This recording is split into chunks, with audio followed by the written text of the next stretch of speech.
मित्रों नमस्कार, मैं पंडित लाल बहादुर शुक्ला ज्योतिष केंद्र यूट्यूब चैनल के माध्यम से आप सभी मित्रों का हार्दिक स्वागत करता हूँ। मित्रों, आज का हमारा ज्योतिष का विषय है गूलर यानी अटुम्बर के वृक्ष की महिमा और उसका दैनिक जीवन में उपयोग से पाए लाभ।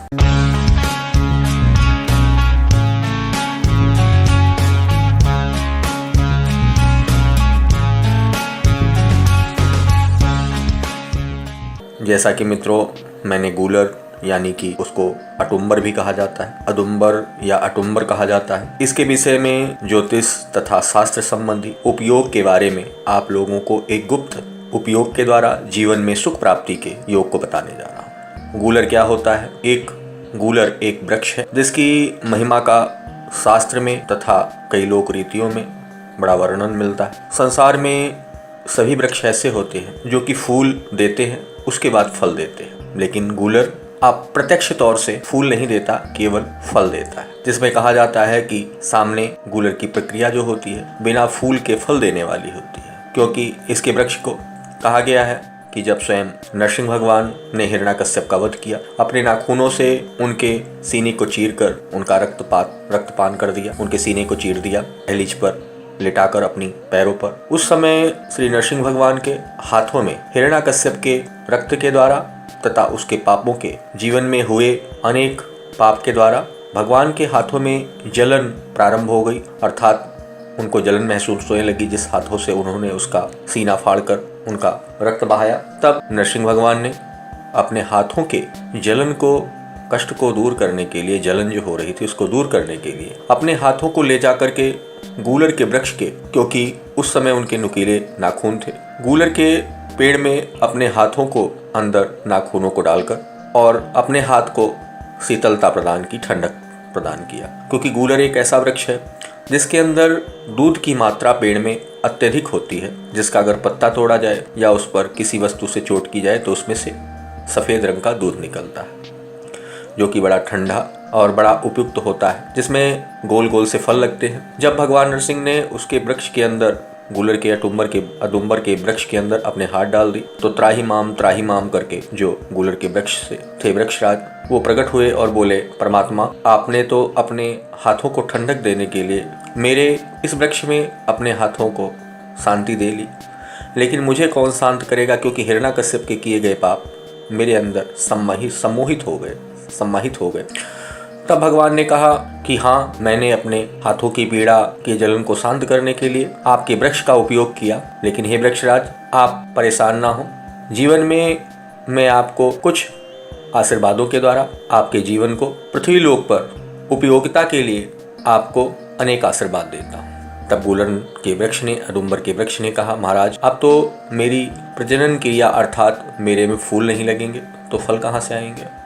भगवान ने ऐसे आशीर्वाद दिया नरसिंह भगवान ने कि जाओ, बिना फूल के आपके अंदर फल की उत्पत्ति होगी, आपके फूल की उत्पत्ति होगी, लेकिन पूरे वृक्ष में रात्रि के समय 12 बजे एक फूल के द्वारा ही सभी फलों की उत्पत्ति उसी से संभव होगी, और ये फूल अदृश्य रूप में होगा, लेकिन अगर किसी को रात्रि के 12 बजे प्राप्त हो जाएगा तो जीवन में उसके किसी वस्तु की कमी नहीं रहेगी। ये लोकरीत में शास्त्र वर्णित कुछ विषयों में ये वर्णन है। इसके विषय में मैं पूर्ण किसी को लिखित रूप में नहीं दे सकता, लेकिन शास्त्र में कहीं और कहीं लोकरीत में आज भी ये प्रचलित है। इसके बाद गूलर ने भगवान के दिए आशीर्वाद को स्वीकार किया। भगवान ने उसको भी आशीर्वाद दिया कि जाओ, तुम्हारा वृक्ष सर्वश्रेष्ठ होगा, केवल पुण्यों की प्राप्ति करोगे, पापों की प्राप्ति नहीं करोगे।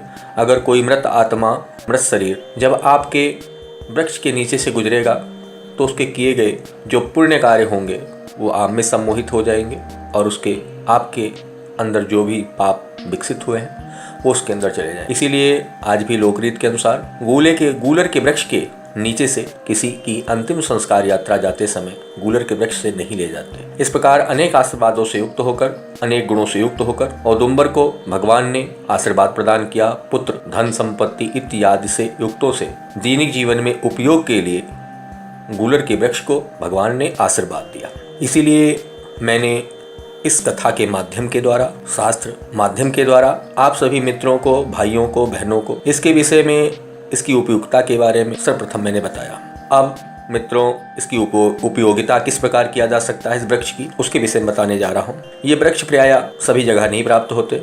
उत्तर प्रदेश के कई प्रांतों में ये वृक्ष हैं तथा कई जगहों पर भी अगर लगाए गए हैं तो ये वृक्ष उत्पन्न होते हैं। ये छोटे छोटे फल लगते हैं जिसके अंदर बंद फल में भी अंदर कीड़े बैठे होते हैं जो प्रायः उसमें ही पनपते हैं, अर्थात फल के अंदर कीड़े, छोटे छोटे कीड़े होते हैं। उस फल को अगर खोल करके खाया जाए तो कीड़े स्वयं भाग जाते हैं, एक भी कीड़े नहीं रहते और इस फल को खाया जाता है।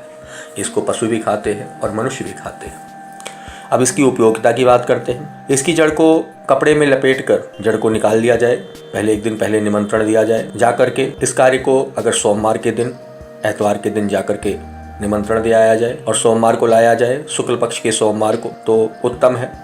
या पूर्णमासी से एक दिन पहले जाकर इसको निमंत्रण देकर आ जाए कि हे वृक्षराज, मैं सुबह लेकर आऊँगा, चीनी आदि युक्त जड़ पर चढ़ाए आए प्रणाम करके, और ये निमंत्रण देकर आए कि मैं आपको सुबह प्रातःकाल अपने धन की बरकत, अपने घर की सुख शांति के लिए आपको लेने आऊँगा। आप मेरे साथ चलने के लिए हे वृक्षराज की जड़ तैयार रहना। इस प्रकार वहाँ से जड़ लाकर उसको लपेटकर चांदी की या तांबे की ताबीज में भरकर रखे, और इस ताबीज को पहनने से या पास रखने से साधक को कभी धन का अभाव नहीं होता। यह बहुत सरल और सहज और सफल प्रयोग है। जिनके मन में आस्थावान है, विधिवत इसकी साधना पूजन करके, धूप दीप आदि जला करके इस साधना से लाभ उठा सकते हैं। गूलर की जड़ उपयुक्त विधि से लाकर पूजा करें, जिस तरीके से कहा है निमंत्रण देकर के, घर में कहीं सुरक्षित रखकर नित्य उसे धूप देते हुए संतान सुख की याचना करें।